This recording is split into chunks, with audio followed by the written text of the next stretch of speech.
Psicanálise com crianças e adolescentes. O que você sabe sobre as possibilidades que a psicanálise tem de ajudar crianças e adolescentes?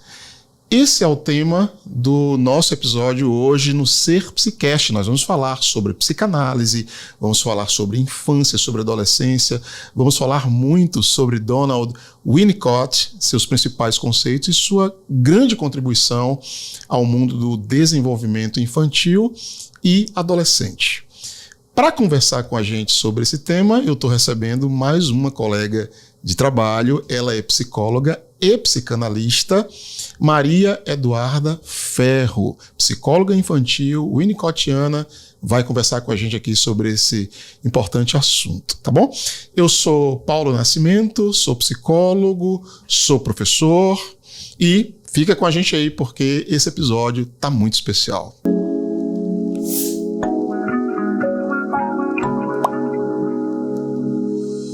Maria Eduarda, como é que vai você? Tudo bem? Bem-vinda, viu, no Ser Psicast. Eu quero começar dizendo que é muito bom lhe receber aqui, estou muito feliz.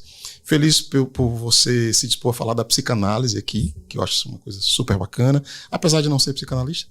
E feliz porque a gente vai falar de infância e adolescência, né? Isso então, obrigado por aceitar o nosso convite, seja bem-vinda. Como é que você está? Oi, Paulo, obrigada, viu, pelo convite, por me receber. Eu estou bem. E agradeço a oportunidade de estar aqui falando sobre algo que pauta a minha vida profissional desde o comecinho, né, na graduação. Maravilha.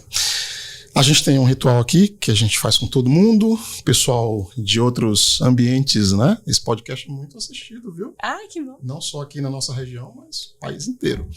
Então diga para nós, não é Maria, não vou ficar lhe chamando de Maria Eduarda Ferro, né? Sim. Vou lhe chamar de Duda. Duda. Como você me pediu para lhe chamar. Sim.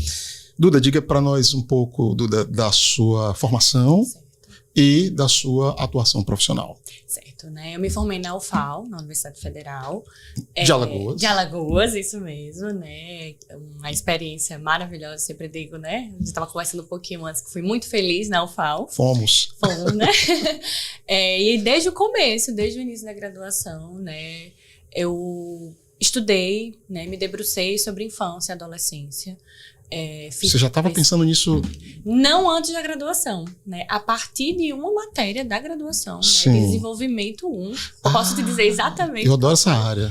Né? Eu comecei a me interessar e a pensar como uma possibilidade e comecei a pautar minha trajetória, né, diante disso.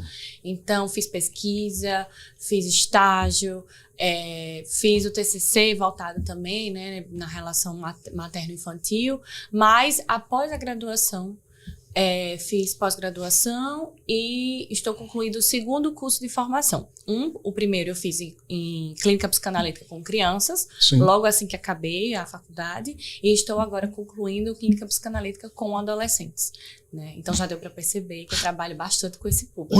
Onde são esses cursos? É com o CPPL, é uma instituição super bacana de Recife, né, que está aí há quase 50 anos, eu acho, mais de 40 anos. Né, Centro Psicanalítico e Linguagem, não vou saber exatamente. Sim. É a distância? Lá em Recife.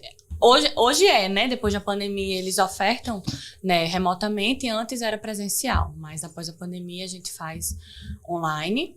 Né, e é uma riqueza, assim, a gente tem supervisão, né, tem a parte teórica. E hoje em dia eu trabalho na clínica exclusivamente, né? Já fui professora universitária. Né, já deu aula? Já dei aula. Foi na Uninasal. Sério? Foi. Então, mais uma coisa que temos em comum. Mas passei um semestre. Sim, só ficou um semestre. Isso. O que você deu lá? Me diga aí. Eu dei psiquiatria básica, né? Que é psicopatologia 2. Sim. E dei processos clínicos, que era uma delícia, assim, adorava.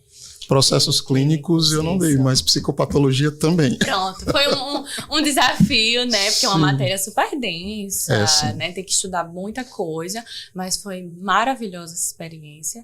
Mas hoje estou exclusivamente na clínica, que é onde está o meu desejo, a minha vontade de estar. E trabalho muito com crianças e hoje mais ainda com adolescentes. Isso, a sua clínica é uma clínica, então, segmentada para esse público, é assim? Não, eu tenho jovens adultos, eu atendo jovens adultos. Ah, certo. Ultimamente eu tenho atendido mais jovens adultos e mais adolescentes do que crianças, mas é ali onde eu sempre, vamos dizer assim, não vou sair, sabe, dessa parte infantil, infanto-juvenil, né? E como eu te disse, a adolescência é o meu público, né, maior hoje em dia, né? Desde a pré-adolescência até ali o finzinho da adolescência, que vai ali envereda pelos anos iniciais, né, da fase adulta. Bacana, bacana. A gente tem uns episódios aqui no Serpsicast sobre adolescência. É um tema que eu particularmente gosto muito de discutir. Já recebemos pessoas fantásticas aqui e eu estou muito feliz porque a gente vai conversar um pouquinho sobre isso hoje. Bora começar falando sobre os fundamentos, né, sobre a fundamentação dessa atuação psicanalítica com crianças e adolescentes. Bora começar por aí? Sim. Quem é na farta tradição psicanalítica? A tradição psicanalítica é muito grande, né? É muita gente, é uma produção muito robusta, não se resume a Freud. Quem é que te ampara? Quem é que são os principais referenciais? E aí fala um pouquinho deles, se você quiser falar de pessoas, nomes, conceitos, fica à vontade. O Winnicott. Eu desconfiava. Desde, né, tive professoras maravilhosas na graduação que trabalham com Winnicott. Então, a minha entrada na psicanálise foi a partir de Winnicott, né? E as pessoas acham que é um autor muito... É o senhor bonzinho da psicanálise, mas não é muito bem assim. É uma teoria... Isso é uma visão estereotipada, né? Isso, é uma teoria bastante densa, né? Enfim. Mas é uma teoria que eu me identifico. Mas quando a gente fala de psicanálise, não tem como escapar de Freud, né? Sim. Freud não necessariamente se debruçou sobre a adolescência, né? Mas, até porque se a gente pensar também num recorte temporal, né? Não se falava tanto de adolescência, né? Como a gente fala hoje, assim, entendendo como um período da vida com as suas especificidades, né? Mas Freud, Winnicott e vez ou outra eu dou uma paquerada, tateio ali um pouco com o doutor, aí vai para Lacan, mas aí é um percurso ainda em construção, né? Quem realmente é a fundamentação da minha base é o Winnicott. Donald Winnicott. Isso. Mas em termos de psicanálise infantil, não tem só o Winnicott. Não tem. Inclusive, né, temos autores contemporâneos extremamente, né, ricos, né? Julieta Jerusalinski, que tem uma base, né, mais lacaniana. Né, que foi minha professora na CPPL, a Rafaela Paixão. Sim. A Julieta Jerusalinski, o foco específico, infância e adolescência, é isso? Sim. O trabalho dela? Isso.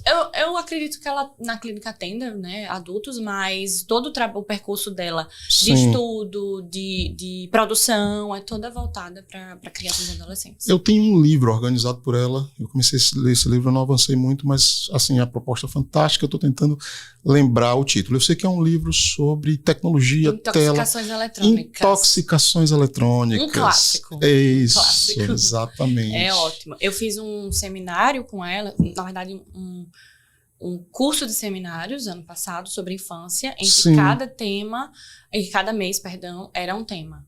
Né? Então, sobre diagnóstico, na verdade, o tema do seminário era coisa de criança, né? Então, era assim, coisas que são da infância, que são parte da infância e que não necessariamente configuram aí algo patológico, né? Então, ela vai se debruçar sobre isso, sobre mentiras, né? Sobre sonhos, essas coisas. Eu vou te fazer uma pergunta, Duda, que era para ter sido a primeira, mas não tem problema não, mas me ocorreu agora, então eu vou fazer agora. Como é que você chega na psicanálise? Assim? Veja só porque eu estou te fazendo essa pergunta. Tá. Porque você me disse aqui que no iníciozinho da graduação, seus olhos já brilharam para a infância, adolescência, desenvolvimento e saúde, que é uma área que eu também acho bastante legal. Mas hoje tem uma panaceia de terapias, psicoterapias, tem gente querendo se apropriar exclusivamente desse campo, tem gente dizendo que a sua terapia tem mais evidências, tem gente tentando, inclusive, descredibilizar a psicanálise como um saber inválido, anacrônico, né? E aí chega uma jovem que eu acho que você não tem nem 30 anos de idade, pois é, e faz uma opção pela psicanálise. Quer contar um pouco dessa história? Claro. Como aí, com que foi isso? Eu lembro muito, ouvindo você me perguntar, Paulo, do que eu dizia nas aulas, né, que eu dava, assim. Que era, sabe uma história assim, sabe quando você vê, você não consegue desver a coisa? Isso porque eu não citei o pessoal do campo cognitivo, né, que também é uma febre enorme, assim, sim, TCC, sim. esquemas e tal. Aí vai lá, desculpa. Não, imagina, e assim... você sabe aquela coisa do quando você vê uma coisa você não consegue desver, né? Eu acho que quando você é capturado, né, por uma abordagem, e aí no meu caso foi a psicanálise, eu não consigo ser descapturado, né? Então, pessoalmente, assim, foi o que fez sentido. É o que fazia sentido pra mim, assim. É o que fazia sentido pensar ali, né, no sujeito como a psicanálise vê, né? Que, assim, tem um estigma do, a psicanálise, ela só vai tratar ali da infância. E sim, a gente também fala. A gente fala da infância, a gente fala ali desses primeiros anos de vida, né? Como algo ali nodal para a estruturação psíquica do sujeito, né? Mas a gente também olha para ali algo que vai além, né? Então, a gente pensa na questão inconsciente, né? E que aquele discurso do sujeito, ele revela algo, né, que vai além do que ele está dizendo, né, do não dito, enfim. Mas eu fui capturada muito porque fazia sentido, sabe, Paulo? Porque... Isso foi no iniciozinho já do teu percurso? Já foi mais pra frente? Foi. Na verdade, aí você me fez lembrar, né? Quando eu li ali o primeiro texto de Winnicott, eu lembro que era sobre o ambiente suficientemente bom, que é um termo super... Bem comum, bem conhecido. Né? E bem, como é que eu posso dizer? Associado ao Winnicott. Aquilo dali fez muito sentido, né? Porque entendia ali aquele sujeito como também um produto, né, entre aspas, de um ambiente, né?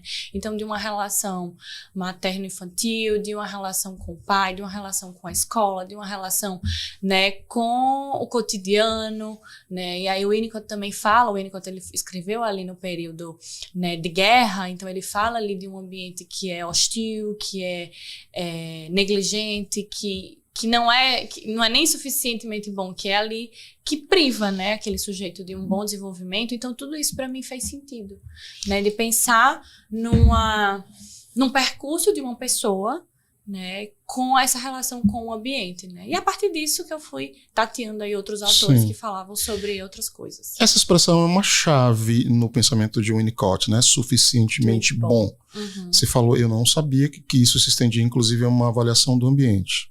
Né? Ambiente suficientemente bom. Eu sempre ouvi falar no conceito de maternagem suficientemente boa. Suficientemente boa. Que compõe o ambiente. Né? Exato. A maternagem é parte do ambiente. O que é essa noção? Quando é que um ambiente é suficientemente bom? Quando é que uma maternagem é suficientemente bom? É quando eles atendem às necessidades legítimas daquele ser? É isso? Você fez uma pergunta de $1 milhão, né? Desculpa. O que é um ambiente suficiente mesmo? Bom, mas você falou também uma palavra muito importante na teoria winnicottiana, que é a necessidade. Né? E quando a gente vai falar, e eu vou puxar um pouquinho para a clínica, né, a gente não vai dar aquilo que o paciente, vou falar em termos muito rudes, né? Tá. A gente não vai dar aquilo que o paciente quer, a gente vai dar aquilo que o paciente precisa. Sim. Né? Então vai ter paciente ali que vai precisar de uma presença mais viva, mais próxima desse analista, e a gente vai falar ali de um paciente que vai precisar ali de uma distância maior, né? E tudo isso é pensado analisando a história desse paciente. Né? Daquele ambiente inicial que foi legal, que foi suficientemente bom, o que é um ambiente suficientemente bom? É um ambiente que provê essas necessidades, mas que também falha.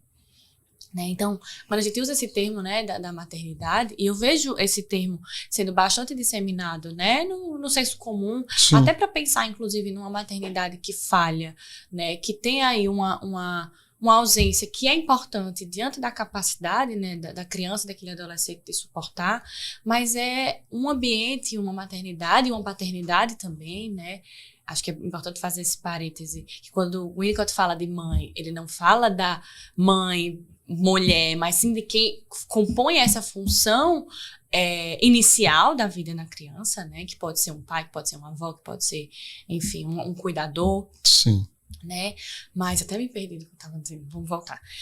Mas, né, de uma mãe que vai ali prover, né, um ambiente tranquilo, né, que no início vai ser ali essa relação mais próxima com a mãe, né, que ele fala da dependência absoluta, a dependência relativa, a uma independência, né, é uma base da teoria winnicottiana, e que vai ali provendo o que aquela criança precisa, né, não só comida, não Sim. só um cobertor quando tá frio, não só um banho, mas ali uma relação que vai se construindo também. Eu vou aproveitar essa deixa sua e te perguntar o seguinte, é porque em outras teorias, vou citar, por exemplo, na chamada terapia dos esquemas, que é Sim. outra coisa, né, de base cognitiva, eles dão... Mas que tem ali a base em Bowlby, né, que tem... o Winnicott também bebe um pouco de Sim. Bowlby. Eles dão nome a essas necessidades, né? Eles também falam dessas necessidades, eles nomeiam essas necessidades. Eu até acho que é um esquema um pouco rígido, universalista demais, mas eles dão um nome a essas necessidades, né? Então eles falam em limites claros, por exemplo, dentre outras necessidades, eu não sei quantas. Em Winnicott tem essa coisa de nomear quais seriam essas necessidades básicas de toda a criança ou não. Ele sugere que cada analista trabalhe caso a caso, avalie caso a caso como é que funciona. Isso.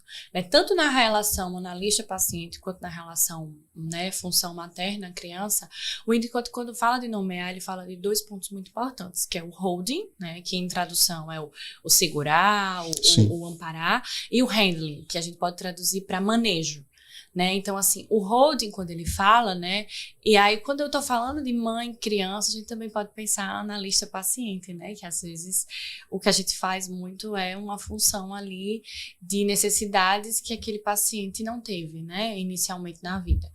Mas o holding, ele seria essa questão do segurar, né? Do embalar, assim, falando realmente de coisas mais práticas, então de colocar a criança aqui com você, do contato. E o handling, ele até cita assim, é o dar banho, é o trocar a fralda, né? Que ali você vai, é o manejo, né? Você vai ali conversando com o bebê, você vai fazendo ali aquele suporte que se configura ali como um suporte básico de vida, então uma criança precisa ser trocada, uma criança precisa ser dada banho, mas que também configura ali um cuidado, né? É um ambiente que vai se revelando para aquela criança. Então, assim, sobre nomear, eu consigo pensar nesses 2 pontos, né? Que atravessam ali na relação mãe-bebê e vai para a relação também analista-paciente. A gente vai precisar ali também, às vezes, fazer um holding, né, com aquele paciente. Que não necessariamente significa um holding físico, né? Sim. Mas um holding ali de sustentar, de amparar, né? De escutar. Mas, respondendo assim a sua pergunta, sim, é uma coisa muito caso a caso, né? E principalmente escutando sobre essa história de vida, né? Porque o Winnicott, ele fala do frozen, né? Que é o congelamento. Vou te explicar. Sim. Quando a gente vai analisar ali num diagnóstico a partir de Winnicott, a gente precisa entender em que momento esse paciente ficou, né? Se ele ainda está na dependência absoluta, se ele ainda está na dependência relativa ou se ele conquistou o rumo à independência. E é muito interessante que o Winnicott coloca o rumo à independência, porque jamais seremos seres independentes. Totalmente. Precisamos de outras pessoas, precisamos de um ambiente, precisamos de uma cultura, precisamos de uma sociedade, enfim, né? Mas aí a gente vai analisar, tá muito regredido, tá na dependência absoluta, ainda, né? Ainda tá muito simbiótico, né? Não sabe quem é o eu, quem é o outro, enfim.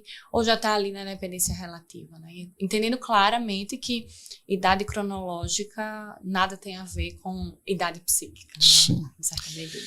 Duda, não sei se te respondi. Não, claro que sim, claro. Mas eu já quero encaixar uma outra pergunta que eu acho que é meio cabeluda, assim, meio...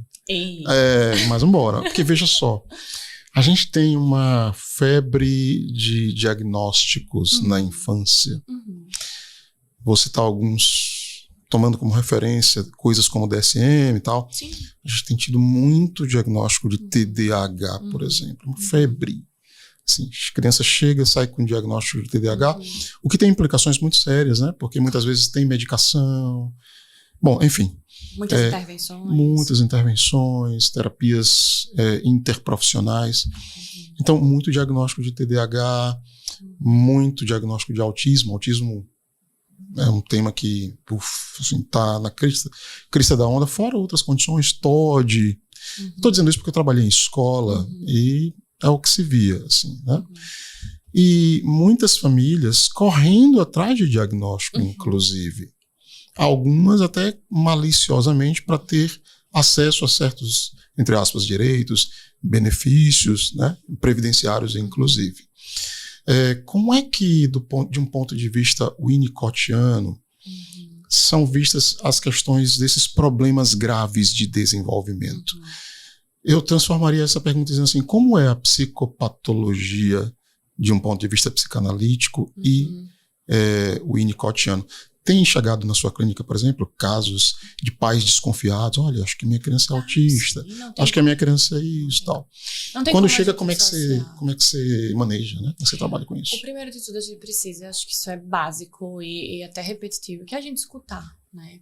E quando a gente fala de Winnicott, uma coisa que eu gosto muito na psicanálise, mas aí falando mais para Winnicott, é que o Winnicott, ele nunca desconsidera, né, o contexto ambiental inserido.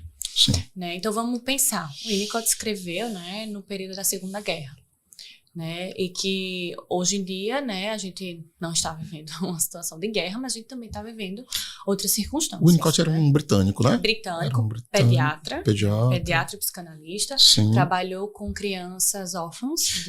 Bem no períodozinho da guerra, da Segunda Guerra. Ele estava... ele trabalhava em campos de refugiados. Sério? Né? 1939 a 1945. Isso, né? A Segunda Guerra. Isso. Ele escreveu pós-guerra, né? Sim, mas ele trabalhou... Na verdade, ele despertou o interesse, né, a partir desse trabalho com crianças. Ele trabalhou em campos de refugiados? Em campos Winnicott? de refugiados, isso. Que incrível, eu não sabia Com crianças que perderam... Ele trabalhava muito com crianças órfãs. Sim. Né? Então, a partir disso, ele começa a desenvolver a questão da privação, né? Então, uma criança que tinha um pai, que tinha uma mãe, agora perde isso, se priva, né? Como é que isso se dá? Como é que essa criança vai... Bowlby também se debruçou bem sobre isso, né? Eles têm um percurso semelhante, comum, assim, né? Sim. Mas o Winnicott trabalhou no período de guerra, né? Ele tem escritos deles dos anos 60, né? Sim, mas aí já foi pós. E ele dava muito palestra. Na verdade, os livros dele são uma delícia, porque são transcrições de programas de rádio, né? Sim, não todos, mas alguns, que ele dava para mães, para profissionais, para população em geral, assim, né? Tem outros que é ele se comunicando com cartas, com pessoas que procuravam ele, assim. Então, ele tem esse percurso, né? Isso era muito comum na época, né? Na época era muito comum esse tipo de produção. Você falou, eu fui lembrando do Viktor Frankl. O Viktor Frankl tem alguns livros que são transcrições de programas de rádio. Era programas de rádio do Winnicott, isso. Programas de rádio. Também, né? Ele falava, assim, né, pra população em geral. Sim. Eu não sei exatamente se era uma coisa fixa, assim, não vou saber esses detalhes, mas era assim como, por exemplo, o livro O Bebê e Suas Mães, ele falando assim para as mães sobre maternidade, sobre primeiros anos de vida, sobre amamentação, essas coisas. Só um breve parênteses aqui na nossa conversa. Um grande parênteses. Eu tô pensando aqui, rapaz, como as coisas mudam, que tempos interessantes, né? Em que um cara do naipe, do porte de Winnicott tinha programas na rádio, assim, para qualquer pessoa ouvir o Winnicott, Viktor Frankl, dentre outros, né? E, enfim, hoje a coisa tá muito mudada. Isso. Mas bora voltar, eu estava te perguntando como é essa coisa do diagnóstico, da patologia. Isso. Então, né? assim, né, uma coisa que eu consigo pensar, eu te falei, né, que o Winnicott trabalhava com, por exemplo, crianças órfãs, né, que estão ali no período de guerra. Né? É claro, é outro tempo, outras necessidades, outra sociedade, né? Então, o Winnicott, ele entendia o ambiente à frente de qualquer patologia, né? Ele era um médico, então tinha ali uma visão mais voltada realmente essa questão médica, né? Mas ele entendia ali, essa criança, vou dar um exemplo, ela perdeu o pai, ela perdeu a mãe, né? O que ela está demonstrando aqui agora? Será que é um efeito disso? Será que ela tem alguma patologia? Então, ele analisava esse ambiente, né? E hoje em dia, a gente também precisa fazer isso. Analisar o ambiente, analisar esse contexto que a criança está inserida, que é uma parte de um processo de entender e esmiuçar um diagnóstico. Né? Então, assim, a gente não entende, né? Eu digo, enquanto profissionais que trabalham com a psicanálise, né? E profissionais que trabalham com a infância de maneira geral, porque a gente está falando de um processo de transição, né? Então, tem ali componentes da infância que são característicos do processo também de desenvolvimento, né? Que a gente precisa ter muito cuidado e um olhar aguçado de será que isso é patológico ou será que isso também é um sinal de saúde, né? Então, o Winnicott falava muito sobre isso, assim. Então, uma criança que vai chorar diante de uma situação, uma criança que vai demonstrar algum tipo de comportamento, isso também pode ser um sinal de saúde. Sério? Mas a gente precisa entender ali um contexto como um todo. Posso dar um exemplo específico? Claro. Uma criança, por exemplo, que chegue com atrasos significativos. Suponhamos que a família está reclamando, é muito comum hoje isso, inclusive, eu ouvi um colega de trabalho conversando comigo sobre a filha dele, atrasos importantes no desenvolvimento da linguagem. Segundo ele, a filhinha dele de 2 anos está muito distante das demais, do que a gente acha que é uma média do que uma criança pode, em termos de performance linguística e verbal com 2 anos. A criança está atrasada. Existe alguma possibilidade, de um ponto de vista winnicottiano, de algo assim indicar saúde? Ou eu não entendi direito? Calma, vamos pensar, né? Vamos. A gente tá falando ali aí de atrasos, né? Sim, significativos. é um exemplo. É um recorte, né? Pode ser qualquer outra coisa. Mas assim, o que eu tô tentando trazer é no sentido de alguns comportamentos, a gente entrou aí num rol de vários comportamentos serem tidos como problemáticos ou como patológicos, né? A gente não está falando aí de algo mais grave, como realmente um atraso que a gente precisa analisar, ter um cuidado, né? Mas assim, uma criança que é muito agitada, ou uma criança que tem uma reação diante de uma circunstância e ela está vivendo um momento de vida mais delicado, né? Será que isso também não é uma maneira dela indicar que ela está precisando de ajuda? Né? Que isso também é um sinal de saúde, né? A gente tem tido uma dificuldade de lidar com crianças muito agitadas, né? Então a gente quer ali que uma criança de 5 anos fique sentada, né? Ou que se comporte quase como um adulto. Então, às vezes, a criança ela tá demonstrando um sinal de saúde no sentido de estar sendo uma criança. Entendi. Né? Então, assim, quando a gente fala de atrasos, de prejuízos significativos, a gente precisa analisar. Aí está em outro campo, isso. Entendi. Claro que uma hiperagitação ou algo nesse sentido, que a gente precisa ser analisado como um todo, Sim. que esteja trazendo prejuízos escolares, a gente precisa, né, adequar. A pensar sobre isso, né? Mas o grande questão é, será que a gente não está tentando adequar, né? Qual é também a demanda dessa escola, desses pais perante essa criança, né? Será que não quer ali que essa criança seja adequada, né? Sendo que uma criança é uma criança. Isso não tem nada a ver, né? Aí a gente entra em outro ponto, com limites, né? Com colocar isso bem claro para a criança, né? Toda criança precisa de limites claros estabelecidos, né? Não no sentido de a criança vai fazer o que quer, na hora que quer, né? Enfim. Sim. Mas o que eu estou dizendo é esse sinal de saúde. Entendi. Né, que tem algumas circunstâncias que é algo aí, né? Então, assim, uma criança que teve uma perda significativa na vida, né, nesses anos iniciais, que está ali dentro de um ambiente que é um pouco mais delicado, e aí ela começa a ter algum tipo de comportamento, isso também pode ser um sinal de saúde. Né? E aí a gente vai trabalhar, vai olhar para isso com cuidado, né? Fazendo esse manejo com os pais, com a família, com a pessoa que leva a criança e com a própria criança, mas que não necessariamente significa aí algo no viés patológico. Entendi. Agora sim, agora ficou mais claro. É o famoso cada caso é um caso. Né? E eu estou totalmente de acordo. Com você, pensando, por exemplo, no ambiente escolar. Eu trabalhei em escola, como eu te falei, e eu percebi o seguinte, que às vezes professoras da escola têm o ímpeto de responsabilizar a criança por determinadas condutas. Por exemplo, uma criança super agitada, uma criança que não concentra, uma criança que corre a sala o tempo inteiro, e eu observava o seguinte, tá, e a didática? E o contexto da vida da criança. Exato. Mas pensando especificamente naquele ambiente da sala de aula, né? Eu observava, e a didática? A didática não está favorável. Não é uma aula lúdica, não é uma aula que faz os olhos da criança brilhar.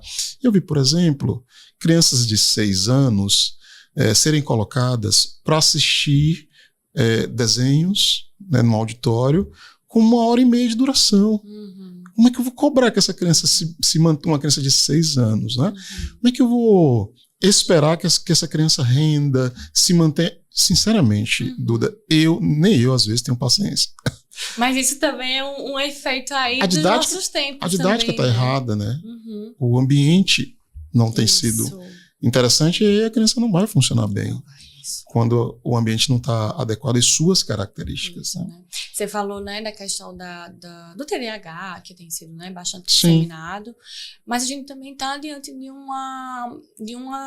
Parece até um pouco clichê isso, assim, mas acho que é preciso falar. A gente está diante de um contexto, né, de uma contemporaneidade de muitos estímulos, né? A questão das telas, né? Que agora a gente entra em outro âmbito, né, da proibição dos celulares, né, nas escolas. Eita, sim. Né? Então, assim, como é que uma criança... eu faço muito essa alusão, né?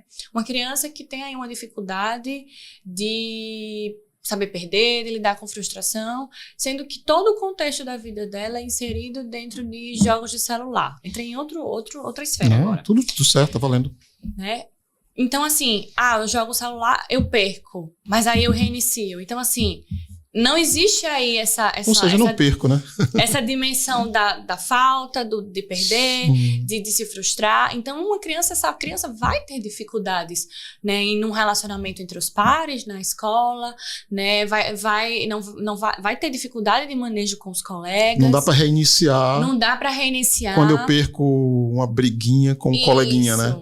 E aí vai ter explosões de raiva, assim. Então, a escola já também vai olhar de um jeito, até porque cada um no seu quadrado. Então, assim, a escola vai analisar aquilo que é importante para a escola, obviamente. Os pais vão analisar de um jeito, os profissionais vão analisar do outro jeito, né?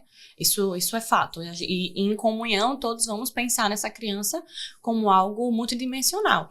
Mas você está entendendo o que eu estou te dizendo? Sim. Então, assim, isso é uma parcela mínima, né? Mas aí, por exemplo, vamos falar de redes sociais.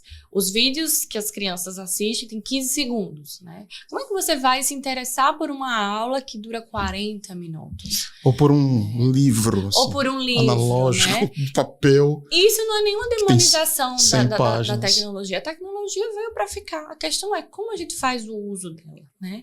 E assim, a tecnologia, as redes sociais, elas são feitas para a gente passar muito, muito tempo, né? Então, assim, quem é que vai ditar esse uso, né? Será que isso também não precisa ser analisado? Outro ponto importante, crianças com agendas lotadas, né? Uma agenda mais cheia do que de um adulto. Além da escola, tem 300 aulas, coisas extras. Então, assim, ela não vai render bem nessas atividades que ela faz. Ela tá cansada. Existe uma limitação física real aqui, sabe? Duda, mas essa é a criança da classe média, né? Você entrou num ponto... Desculpa. Perfeito, exatamente. Estamos entrando assim no recorte... Exatamente, Paulo. No recorte social. Deixa eu te perguntar uma coisa. A gente está ainda nos aspectos teóricos, claro, eu estou gostando muito dessa conversa, mas eu estou muito curioso para saber um pouco mais assim, do teu trabalho concreto, assim, certo. Na prática. Como é que se faz psicanálise com criança? Porque a gente tem na mente, eu não sou psicanalista... Deitar no divã, né? Exato. O adulto deitadão lá no divã... falando assim, né? Essa pessoa chegou espontaneamente, essa pessoa chegou com algum grilo aí, alguma coisa que tá doendo dentro dela, e ela foi espontaneamente, ela ligou pra Duda, Duda, onde é que você atende? Quais são os seus horários? Vai pra primeira sessão. Quanto é a sua... E ela vai tranquila, assim, espontaneamente... E a coisa da livre associação, ela começa a falar e Duda manda bronca lá. Muito legal essa pergunta. Com a criança, como é assim? Bom, obviamente, a criança quem leva é a família, né? Quem leva, o pai, não sei se chega alguém encaminhado de justiça e tal, mas é sempre um outro que leva. Essa criança... Um terceiro. É um terceiro. Ela chega lá, como é, assim? E aí, você quer falar do quê? É muito legal, porque quando eu faço Fale livremente. a primeira entrevista com os pais, né, principalmente pais que já tiveram processo de análise, né, fico muito assim, pensando como é, porque na minha eu sento... A partir de que idade dá para atender uma criança? A partir de quando? Dá para fazer intervenção com o bebê. Pare tudo. Bebê, meses. Não é a minha área, assim. Mas dá. Mas dá. Como? A Julieta, ela tem um trabalho, né, com intervenção precoce. Né? Quando tu fala bebê, você tá falando de meses? Bebê de meses. Mas como, minha senhora? É uma relação... Tanto você vai olhar ali a relação do cuidador com o bebê, quanto questões assim, né, que a gente fala da intervenção precoce, que é analisar aspectos de desenvolvimento, se a criança está ali alcançando, né, esses aspectos, né, tudo isso, assim. Eu confesso que não é muito da minha alçada, mas dá para fazer. Vamos mudar assim, quem foi o teu paciente, como é que é? Paciente, quem foi o teu paciente mais jovem? 3 anos. 3 anos, é bem precoce. Menos que isso eu não... Você já não pega? Eu não atendo. Mas 3 anos já? Eu encaminho para uma colega que trabalha. Miudinho, meu Deus do céu. 3 anos ele nem sabe falar direito. Vou te explicar, né? Vai, me explica. Tô curioso como é. A gente primeiro faz... Vamos falar de coisas concretas. Né? A gente faz a primeira entrevista com os pais ou com a pessoa que procurou, avós, enfim, tios. Né? Aquela pessoa que entra em contato. É a primeira entrevista, né? Sem a criança, sem o adolescente. Claro. Né? E aí a gente vai escutar essa demanda, né? O que está preocupando, o que eles estão ali buscando com esse processo de análise, né? E escutar também a história dessa criança, né? Então, é uma sessão muito rica e que às vezes precisa ser mais de uma, né? Faz uma, depois faz outra para escutar ali, né? Às vezes, por exemplo, vou dar um exemplo, casais separados, aí você escuta a mãe, depois escuta o pai, é importante, né? Enfim, e aí você vai escutar essa demanda, né? Essa queixa desses pais. Né? E aí tem a separação de queixa e demanda, enfim. Mas a gente precisa também escutar essa criança, né? Como é que se escuta uma criança? Boa, vai lá. Né? Brincar livre. Desconfiava. Né? O Winnicott fala disso, né? Ele tem um livro só sobre isso, que é o Brincar e a Realidade. Então a gente consegue associar o brincar à associação livre. Né? Então, assim, quando a gente tá ali com a criança, e é importante, né? O Winnicott já nos avisava disso, o analista precisa estar presente, vivo, brincando com a criança, né? Claro que às vezes a gente vai ser convocado a estar mais distante, a não estar ali diretamente, às vezes a gente vai precisar estar ali, de acordo com a necessidade de cada criança, como eu já pontuei, como a gente já conversou, né? Mas o brincar, ele nos revela coisas incríveis, né? E assim, quando eu falo isso, aí vem muito aquela fantasia vamos dizer que a criança tá vivendo, sei lá, uma separação de pais. Eles vão pegar 2 bonecos e fazer ali uma briga. Eles podem até fazer isso, né? Mas a criança se comunica de diversas maneiras, né? Então, assim, um desenho que ela faz, né? O jeito que ela brinca com um brinquedo, né? O que ela produz a partir disso. E quando se fala de uma análise de criança, se fala muito de jogos, brinquedos, várias coisas. Não, a gente tem ali a experiência mais rica é no simples, né? Então é a função que a criança dá àquele brinquedo. O que ela cria a partir disso, né? A criatividade, né, no sentido de fazer algo com aquilo que já se tem, né, em linhas bem gerais, ela é um sinal de saúde. Então, você também vai avaliar ali o que uma criança, se ela é capaz ou não de entrar no espectro da fantasia, da imaginação, né, de poder criar com pouco recurso. Então, tudo isso vai sendo avaliado, né, entendendo, obviamente, aspectos de desenvolvimento. Uma criança muito pequena ainda não vai entrar ali no território, né, da fantasia. E tudo que está ali durante a sessão, isso tudo é material, né, de análise. Então, como uma criança se comporta ali na presença do outro, né? E aí, quando uma criança mais velhinha, a gente vai mais para os jogos de regras, né? Como ela lida ali com as regras, se ela cria uma nova regra, né? Se ela está tentando ali burlar, fazer do jeitinho dela, tudo isso nos comunica algo muito importante sobre a criança. Sim. E a gente é interessante como a gente vai aguçando o nosso olhar, né? E vai entendendo ali o que aquele desenho quer dizer. E claro, crianças que têm uma capacidade de falar, ela também vai falar, né? Ela não vai sentar, ele contar sobre a vida, né? Nem adolescentes muitas vezes fazem isso, nem adultos muitas vezes fazem isso, já ia dizer, né? nem adultos, alguns adultos. E tem uma técnica do Winnicott muito simples, que eu adoro, que é o jogo do rabisco. Como é que é? Como é que funciona? Que vou falar bem grosseiramente, Tá bom. né? É muito engraçado, porque eu fico, meu Deus, será que eu tô sendo muito simplista? Porque Não, é só um bate-papo, né? Tá maravilhoso, tá A maravilhoso. gente coloca um papel, né, e faz assim, vou fechar o olho e vou fazer um rabisco qualquer. Aleatório. Um lápis e um papel. E aí a criança vai olhar isso, a criança tem que ter ali mais ou menos um nível de conseguir segurar no lápis, né? Sim. Tá ali num processo minimamente de escrita, né? Não alcançado a escrita propriamente dita, mas, né, de poder, motoramente falando. E aí, a partir daquele rabisco, ela vai desenhar alguma coisa, né? Então, aquilo que vai se revelando, desenhando e se conectando com outros desenhos é uma espécie de associação livre, sabe? Sim. Então, assim, ela vê um traço e desenha uma borboleta, mas depois ela desenha um boneco e aquilo dali... E você vai conversando com a criança, mas o que é isso? Me conta a história disso, né? Tudo isso aí é uma narrativa que a gente vai entendendo, né? E a gente, principalmente quando a gente vai entendendo a demanda da criança, que muitas vezes é diferente da demanda dos pais, que aí a gente tem um processo de análise, né? Uma demanda em análise. Nesse processo com a criança, imagino que você fala, as sessões iniciais são sessões de escuta com os responsáveis. Isso. Né? E com a criança um processo ali de vinculação, né? Que é importante antes da gente poder ali adentrar mesmo numa intervenção, né? Mas na medida em que você vai realizando essas intervenções com as crianças, essas intervenções todas que você resumiu aqui, nesse processo é permitido, acontece você ir dando retornos intercalados aos pais, aos responsáveis, e assim funciona? Isso. Ou você dirige todo o processo de intervenção para, no final, apresentar uma síntese? A gente não tem algo muito não é rígido, enrijecido. Não é rígido, isso, tá. Né? Claro que a gente precisa ter sessões com os pais. Como com que você família. escolhe fazer? Sim. Cada caso é um caso, fala, né? Sim. Tem crianças que a gente vai precisar ter ali os pais mais junto, principalmente crianças menores, ou de situações que a gente precisa mais dessa presença dos pais. E aí a gente vai conversando, entendendo que uma análise de crianças, o sigilo, ele também é preservado. Sim, estava pensando nisso. Claro que elementos ali que são importantes, né, de serem trazidos, vão ser trazidos para os pais, né, muito sutilmente, mas o sigilo de uma análise de crianças, ele é preservado. Né? Senão a gente não tem um processo de análise, a gente está quebrando uma ética, né? E salvo, logicamente, as questões de risco, né? Claro. Mas que a gente também precisa falar disso na infância, que não é falado, né? Questões de risco para a criança, né? De suicídio. Sim. Mas, e de outras questões, abuso, exatamente, né? Sim. Exatamente.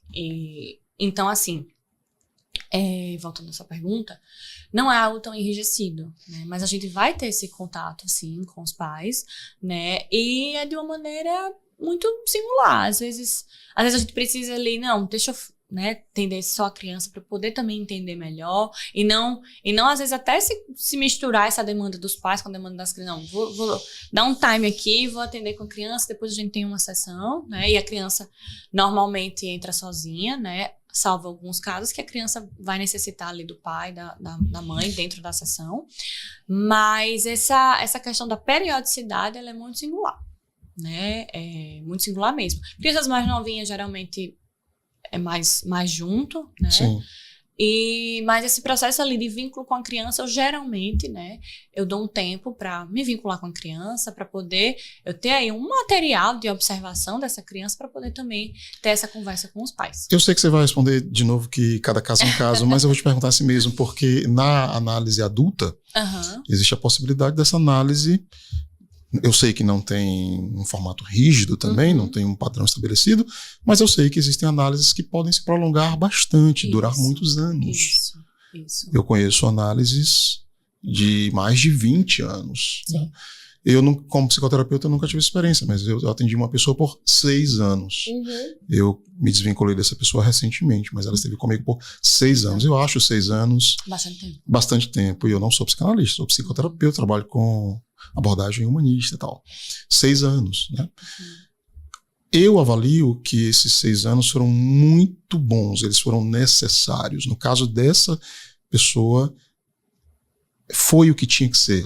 Deveria ter sido 6 anos, e foi. Tanto é que a pessoa não estamos mais vinculados e a pessoa está super bem. Então, tinha que ser.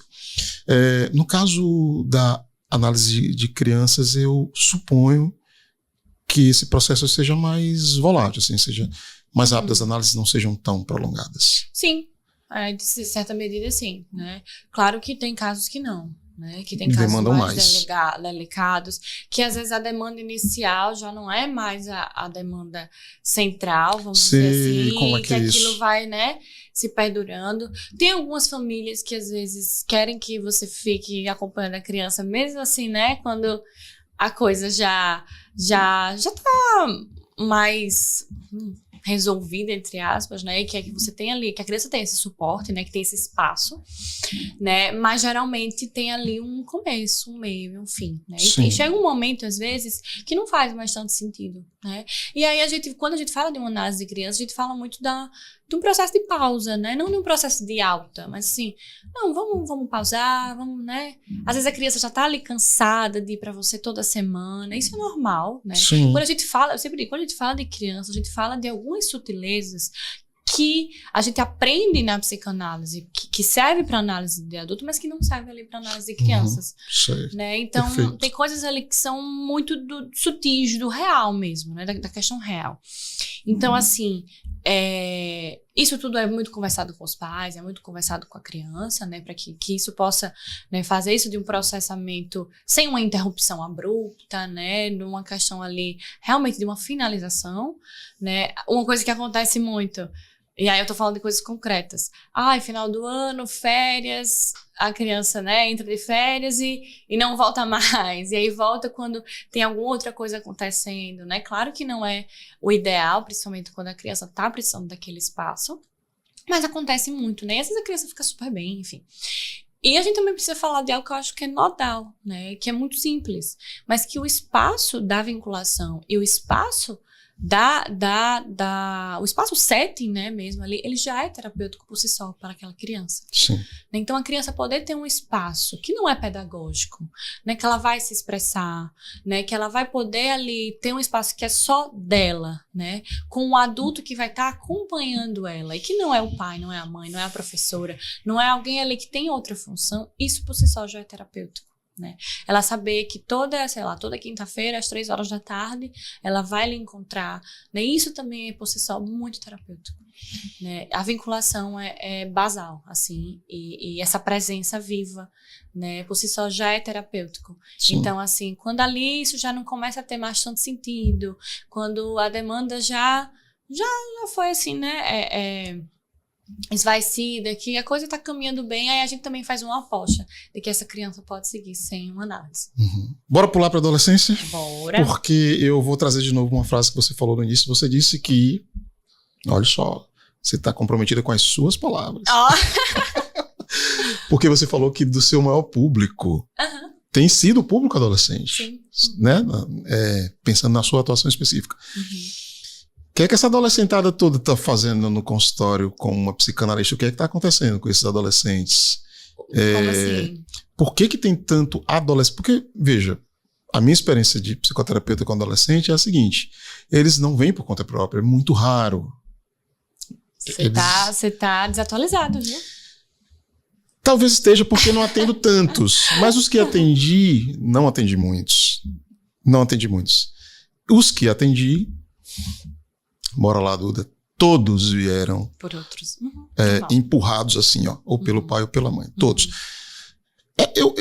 Eu concordo assim da atualização, porque não é o meu campo de atualização, né, de atuação.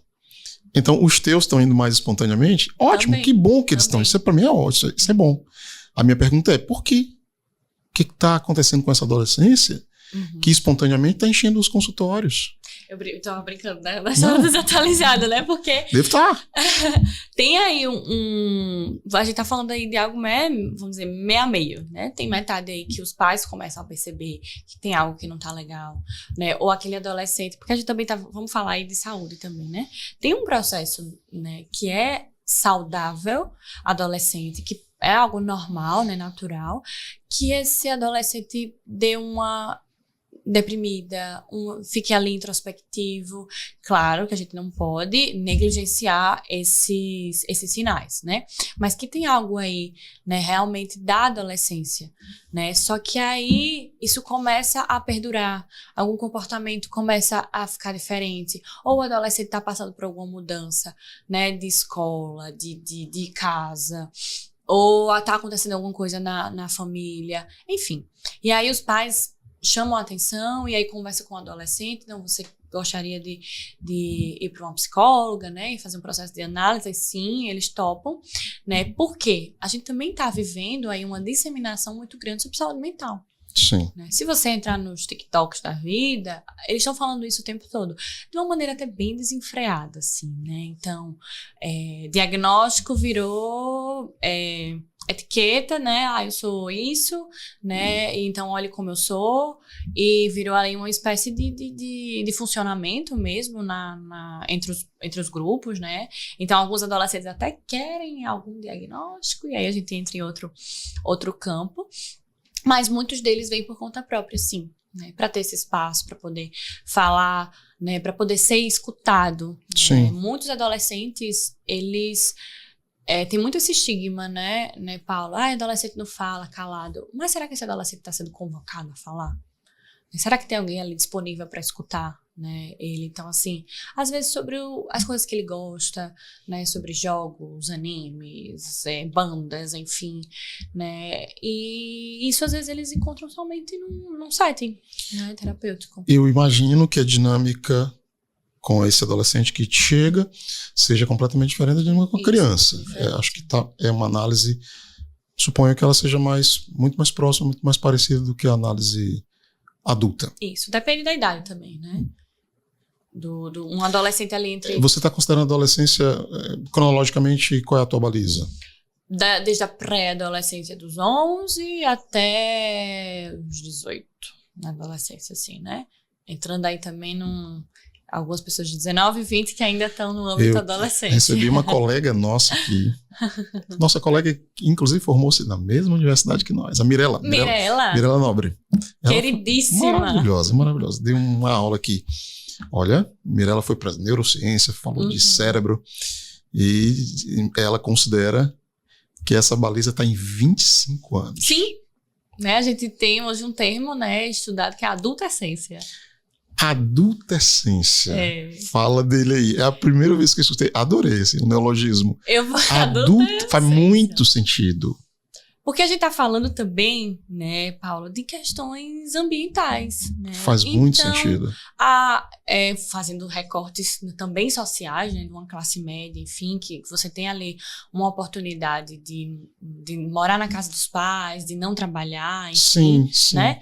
Então você está ali dos 20 aos 25 ainda estudando na faculdade, né? Você ainda está dentro de um espectro adolescente mesmo ali, do funcionamento familiar, tem tido uma resistência muito grande de lidar com a vida adulta, né? A gente tá falando também de uma outra parentalidade que não coloca mais esses jovens de 18, 19, não, te vira agora, né? Sim. Então, assim, uma outra dinâmica familiar, né? Então, isso também fala-se de um processo neurológico, né? Mas também um processo social.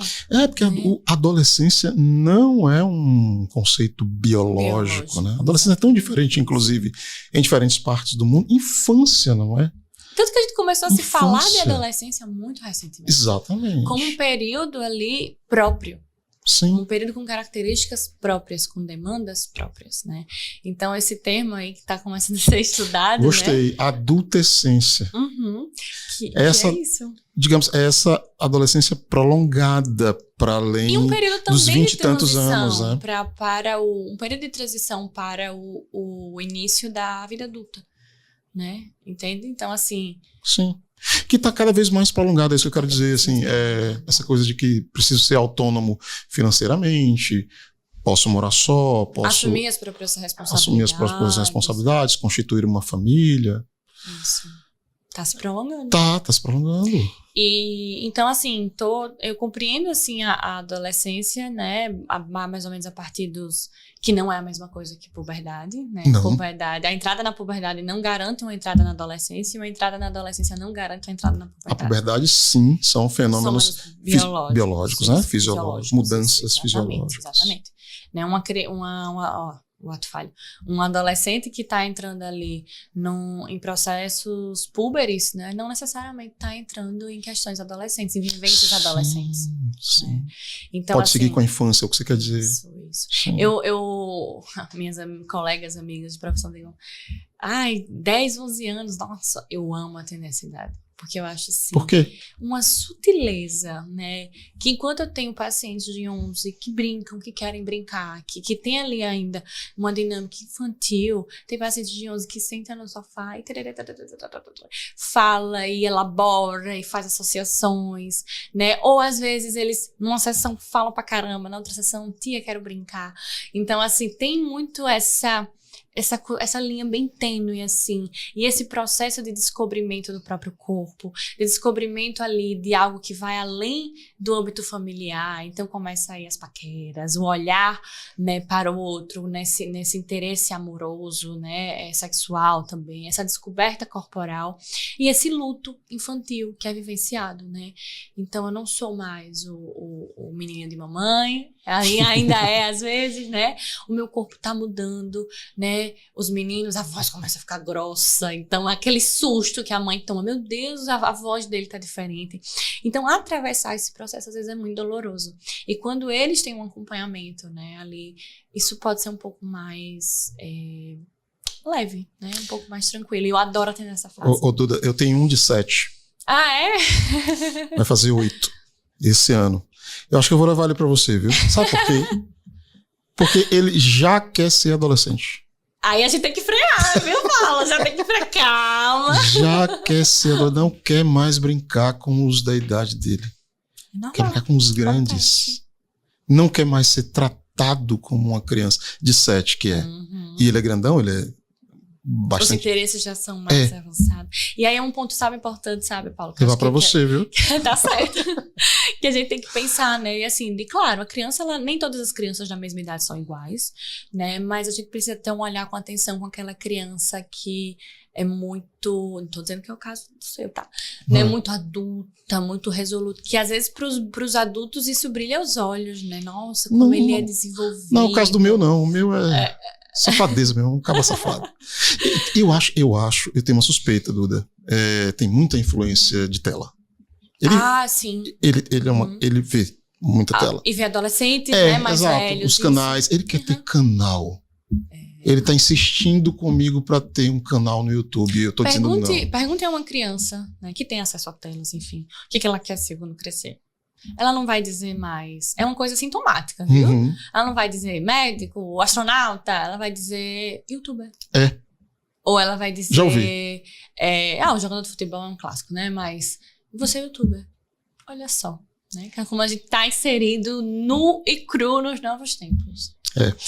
Pra gente ir caminhando assim pro fim da nossa conversa, deixa eu te fazer uma última pergunta sobre a adolescência. Na sua prática de psicoterapeuta de adolescentes, você percebe que existem formas de sofrimento que são mais presentes, mais prevalentes, saltam aos olhos em relação a outras? Sim. Entre os adolescentes? Do que eles estão sofrendo mais? Uhum. Dá para perceber? Não dá? É muito heterogêneo o sofrimento? Não digo nem do teu... Se você quiser falar de uma análise mais social, o que você acha dos adolescentes de hoje em termos gerais, tudo bem, mas eu te pergunto mais a partir do recorte da tua clínica. A gente tem aí muitas questões reais, assim, né? Vestibular, o que eu vou ser quando crescer. Sim. E aí questões de relacionamento, né? Questões de autoestima, né? E aí a gente entra também em questões mais profundas, assim, mais graves, né? Então, adolescente, é uma fase que eles começam a se questionar muito. Quem eu sou, o que eu gosto, a minha vida tem sentido, o que eu vou fazer? Meus pais não me entendem, mas ao mesmo tempo os meus amigos não tá encaixando, assim, a gente fala ali de um sofrimento mais assim, que dura mais, assim, que é esse processo de se encontrar, de se entender, né? E a gente tá falando também de uma adolescência muito ansiosa, né? Muito... É um ímpeto muito grande de saber tudo, de querer tudo, de devorar o mundo ao mesmo tempo, né? E querer que as coisas se resolvam e aconteçam. A gente tá vivendo uma época muito acelerada, né? Então, assim, querem fazer tudo e saber de tudo. E a gente também fala de sofrimentos mais de risco, né? Então, a gente tem aí uma autolesão na adolescência, sim. né? Comportamentos de risco, adolescentes que se colocam em situações de risco, né, por diversas questões, né. Então, assim, é uma coisa bem ampla e é um período que a gente tem questões muito graves, né, que a gente precisa ter uma atenção bem cuidadosa, porque a gente lida aí com questões bem graves. E que às vezes o Winnicott, ele fala algo incrível, que tem coisas, eu não vou lembrar as palavras exatas dele, mas tem coisas que só o passar do tempo vai aliviar isso com o suporte. A gente não pode negligenciar, é coisa de adolescente. Não, isso precisa ser olhado com cuidado, mas que com esse suporte tem coisas que só o passar do tempo que vai resolver, vai dar um contorno para isso, e as coisas precisam ser bem assentadas para também, né, crescer e amadurecer de uma maneira mais saudável, mais possível. Eu tive uma pequena amostra, eu repito, eu não trabalho com esse público, mas eu tive uma pequena amostra do que você está falando, dessas formas de sofrimento, na passagem que eu tive uma passagem de 2 anos como psicólogo escolar, e lidando com crianças e adolescentes, pré-adolescentes, eu tive um pouco dessa amostra, muita angústia, muita autolesão. Agora, autolesão, claro, precisaria mergulhar um pouco na literatura, um fenômeno basicamente feminino, assim, as meninas se cortam. Eu sei que tem autolesão entre os meninos também, mas eu não vi. Na minha experiência, sempre as meninas. E, pelo menos no contexto em que eu trabalhei, na adolescência, muitos conflitos com questões sexuais, envolvendo questões de abuso sexual. Adolescentes passando por situações de abuso que não sabiam lidar com essa questão, e em alguns casos isso se refletindo na forma de autolesão. Então é muito legal que tenha uma clínica como a sua, né, que seja realmente um espaço de escuta, e eu acho que de educação emocional também. Esse adolescente sai de lá emocionalmente melhor, mais maduro para lidar com essas questões todas. Sim. Que nessa fase da vida não são fáceis. E que precisa, às vezes, de somente uma companhia para isso, né? Sim. E não... Claro, os pais vão ser sempre os pais, vão ser sempre... Eles têm uma função diferente, né? A família, ela precisa ser ali um ambiente de suporte, mas também os pais estão sendo pais, né? Educando, colocando os limites, enfim. Os amigos são os amigos, né? Um profissional que acompanha o adolescente é o profissional, e ali o analista, ele vai ser muitas vezes um companheiro, né? Não é um amigo, mas também não é um pai, né? É uma outra ordem, outro lugar. Né? Outro lugar, que às vezes é o único lugar que eles conseguem, né? Às vezes serem escutados verdadeiramente, serem convocados a falar, né? Ou às vezes só uma companhia ali para uns momentos mais silenciosos, né? Sem ser o tempo todo aquela coisa intrusiva, né? Maravilha, conversa maravilhosa, adorei, viu? Adorei. Eu que adorei, mesmo, Paulo, obrigada. Muito elucidativa. Você está nas redes sociais? Eu tenho um Instagram profissional que eu confesso que eu não uso muito. Mas tem. Mas tenho, As pessoas encontram lá. Encontram. Mas eu não sou nada ativa lá, assim. Eu vez outra, quando algo faz sentido, eu posto. Quando as pessoas... Qual que é o endereço? Deixa aqui pra gente. @, né? Psi Maria Eduarda Ferro. Maria Eduarda Ferro, normalzinho, né? Normalzinho, tudo escrito. Pronto, o pessoal vai colocar aqui embaixo Ferro na com tela. 2 R's, enfim. Mas assim, o que tem lá, né? É aquela coisa, às vezes eu posto 3 coisas na mesma semana, às vezes eu sumo por um mês. A minha relação com rede social profissional é bem orgânica, né? Eu brinco assim. Às vezes eu penso sobre algo que eu acho que é interessante falar, né? Fiz ultimamente alguns vídeos sobre adolescência, sobre tempo de sessão. Mas né? As pessoas podem te contactar por lá? Sim. Tem um link que direciona pro WhatsApp. Seu WhatsApp. Isso, mas é mais vamos dizer assim, lembra do blog, né? Que as pessoas escreviam, tá? É tipo um blog. Tive. Tipo, não tenho, tá no ar até hoje. Só não alimento mais, mas... Pronto, eu brinco que é como uma função de um blog, assim, que eu vez ou outra eu falo uma coisa, sem querer educar ninguém, fazer nada pedagógico, é só... Mas uma grande associação livre. Mas quem chegar nesse Instagram vai conhecer um pouco mais isso, vai da Maria Eduarda, saber um pouco mais do teu trabalho, de quem você é. Isso. Pra mim é um ambiente meio lúdico, assim, sabe? Sim, e não um ambiente que assim, como as pessoas, estratégia de marketing, tem que postar e tal. Pra mim é uma grande brincadeira, assim. Entendi. Só isso. Olha, muito bacana, muito bom. Nesse finalzinho, eu quero primeiro te parabenizar, tá? Obrigada, pela Paulo. tua trajetória. Você se formou em que ano? 2020. Eu fui a última turma da UFAL antes da pandemia. Antes de 2020, tá aí com 4 anos de atuação profissional. Eu quero te parabenizar pela tua... Quase 5. Pela tua trajetória, pelo trabalho, né? Pela dedicação à infância e à adolescência.